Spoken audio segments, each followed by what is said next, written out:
देखो, last lecture में हमने एवरेज रेट और इंस्टंटेनियस रेट ऑफ रिएक्शन इसके बारे में चर्चा की थी लेक्चर नंबर 1 में। तो आप बता सकते हैं क्या कि एवरेज रेट की डेफिनेशन क्या है? लेक्चर नंबर 1 में बताया था। और इंस्टंटेनियस रेट इसकी डेफिनेशन क्या है? और दोनों में से किसको प्रिफर करते हैं? इंस्टंटेनियस को। क्यों, वो भी अभी देखते हैं। एक एग्जांपल भी बताया था आपको लेक्चर नंबर 1 में। कौन सा example? We are travelling from Nagpur to Pune, ऐसा एग्जांपल बताया था। तो आप क्या करो, ये लेक्चर नंबर 2 इसको सुनने से पहले लेक्चर नंबर 1 ये बहुत अच्छे से सुन लो, ठीक है? तो एवरेज रेट से ऐसे रिएक्शन है A gives B। तो एवरेज रेट ऑफ रिएक्शन ये कैसा लिखा जाता है? एवरेज रेट ऑफ रिएक्शन वो लिखते हैं minus change in concentration of A with respect to time, या plus change in concentration of product with respect to time. यहां माइनस साइन क्यों लिया?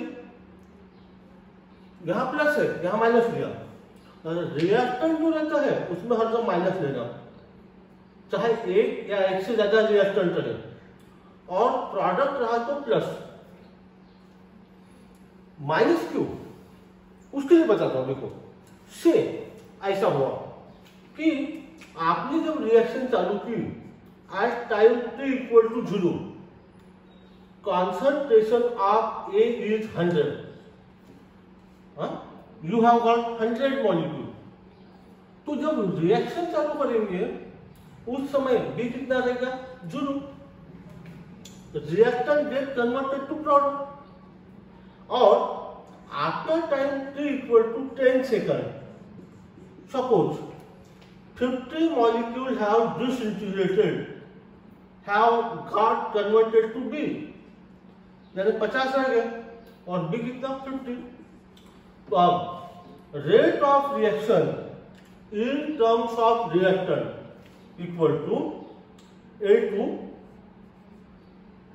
Minus A1 divided by T2 minus T1। कितना होगा? A2 कितना है? This is A2, this is A1।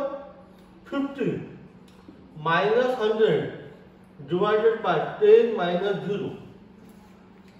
At the beginning of the reaction, time was 0, T1, this is T2, बराबर है? ये हो गया A1, ये A2। तो 50 माइनस 100 माइनस 50 बाय 10, यानी हो गया माइनस 5 मॉलिक्यूल पर सेकंड। अब रेट ऑफ रिएक्शन ये माइनस में नहीं रह सकता कभी भी। Rate of reaction it is always a positive quantity, और इसलिए फिर यहां माइनस लिखो, यानी माइनस ऑफ माइनस। तो माइनस ऑफ माइनस क्या हो जाएगा? It will be plus. और इसलिए जब भी रिएक्टेंट लिखते हैं तो रिएक्टेंट में ना माइनस लिखना पड़ता है।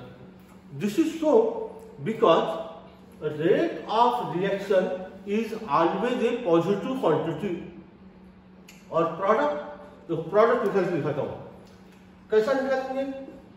Concentration of B2 minus B1 upon T2 minus T1। तो B2 is how much? 50, B1 is 0, 10 minus 0, 50 by 10, 5 molecule per second. यानी रेट ऑफ रिएक्शन जो है, चाहे आप रिएक्टेंट के टर्म में कैलकुलेट कर लो, चाहे प्रोडक्ट के टर्म में कैलकुलेट कर लो, इट विल बी सेम। इसलिए डेफिनेशन में क्या हो जाएगा मालूम है?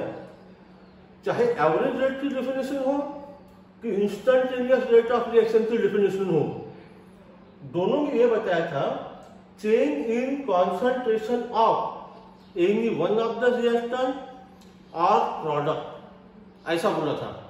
क्योंकि आप रेट ऑफ रिएक्शन रिएक्टेंट के टर्म में लो कि प्रोडक्ट के टर्म में लो, it is bound to be same. सिर्फ ध्यान क्या रखना है आपको कि यहाँ पर रिएक्टेंट के समय में माइनस क्यों, उसका कारण मालूम है। Rate of reaction is always a positive quantity. अब what about instantaneous rate? Instantaneous rate में क्या करते हैं, इंस्टेंटेनियस रेट क्यों लिया जाता है? तो लेक्चर नंबर 1 में मैंने आपको एक एग्जांपल बताया था। We are travelling from Nagpur to Pune, वो एग्जांपल आप सुनो एक बार लेक्चर नंबर 1 में। अब इंस्टेंटेनियस रेट ये निकालते कैसे है? देखो, जब रिएक्शन होती है ना तो क्या होता है, से if you plot a graph of concentration of reactant versus time, तो क्या होता है, ग्राफ इज लाइक दिस। ये जो ग्राफ है ये आप रिएक्टेंट के टर्म में स्टडी कर सकते हैं, और we can study the rate of reaction in terms of product also. तो किसी के भी टर्म में लो, समझो हमने रिएक्टेंट लिया, rate of reaction does not remain constant because concentration of reactant decreases and therefore rate of reaction decreases. Rate of reaction depends upon concentration of the reactant. As concentration of the reactant decreases, rate of reaction decreases. और इसलिए it does not give the true rate of reaction. जैसा आपको वो example बताया था, we are travelling from Nagpur to Pune, तो आपकी जो स्पीड थी थ्रू आउट द जर्नी वो 60 किलोमीटर पर आवर थी क्या? नहीं। Sometime our speed was 80, sometime our speed was 100, sometime it was 20 और 10।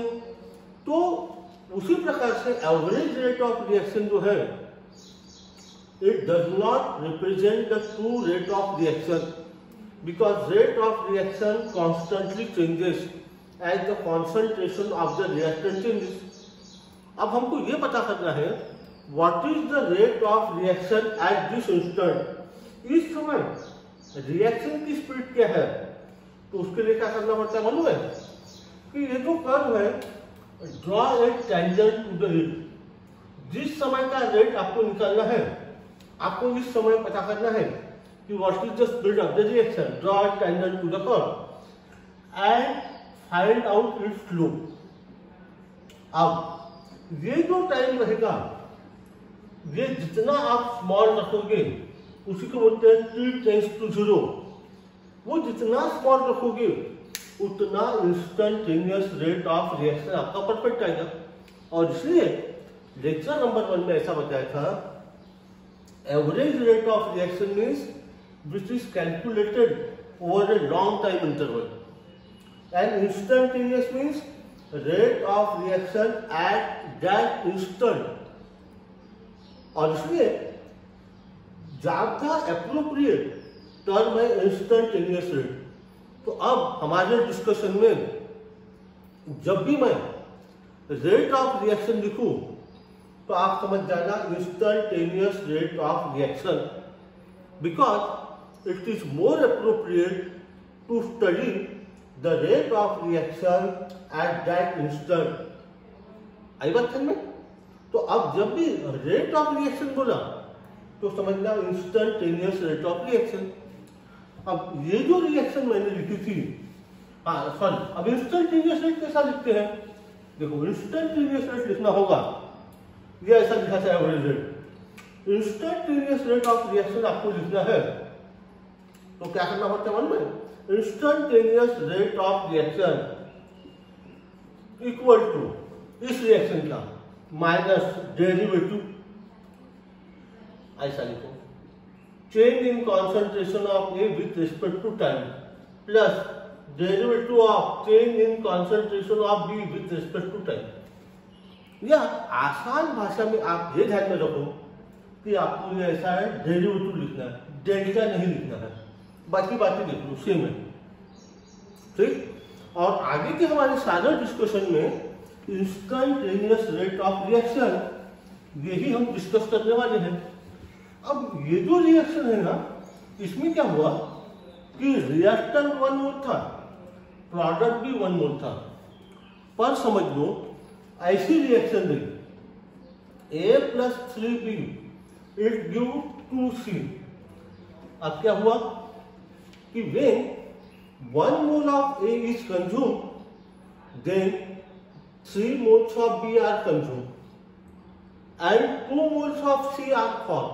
ऐसा है, इसको बोलते हैं stoichiometric coefficient are not same. तो ऐसे समय में रेट ऑफ रिएक्शन, अब रेट ऑफ रिएक्शन यानी कौन सा बोलो, एवरेज की इंस्टेंटेनियस। अब एवरेज का सवाल ही नहीं है, आप एवरेज जो है मन से निकाल लो। अब कौन सा, अब हमारे पूरे डिस्कशन में इंस्टेंटेनियस एवरेज रेट जो है उसको हटा दो, इंस्टेंटेनियस। तो इसलिए मैंने बताया आपको, जब भी आप रेट ऑफ रिएक्शन बोलोगे इसका मतलब होता है इंस्टेंटेनियस रेट ऑफ रिएक्शन। कैसा लिखना, minus change in concentration of A with respect to time. यहाँ 3 है, यह है रिएक्टेंट, रिएक्टेंट था तो माइनस 1/3, इसके सामने जितना फिगर रहा उससे divide, change in concentration of B with respect to time. बोलो बड़ा प्रोडक्ट में क्या करेंगे, यहाँ क्या लिखूं, प्लस की माइनस, प्रोडक्ट तो प्लस, और क्या लिखूं 1/2, इसके सामने जितना फिगर हो उससे divide, change in concentration of C with respect to time. देखो इसके ऊपर से है ना, आप क्वेश्चन नंबर 2 का 1 पेज नंबर 136 ये सॉल्व कर सकते हैं, बस इसके ऊपर से हो जाएगा। आ रहा है में। अब एक एक्सप्रेशन किताब का देखो ऐसा है, twice N2O5 it give 4NO2 plus O2, write the expression. तो एक्सप्रेशन कैसा लिखेंगे, equal to rate of reaction equal to minus 1/2 change in concentration of N2O5 with respect to time equal to plus 1/4 change in concentration of NO2 with respect to time equal to plus 1/1 यानी 1, हाँ तो 1/1 लिखने की आवश्यकता नहीं है। Change in concentration of O2 with respect to time, देख लो ऐसा। अब आप प्रॉब्लम नंबर 6.1 देखो, पेज नंबर 121, वो सॉल्व है, और उसके ऊपर से ट्राई दिस पेज नंबर 121 ये आपको सॉल्व करो। अगले लेक्चर में नया पॉइंट रेट लॉ।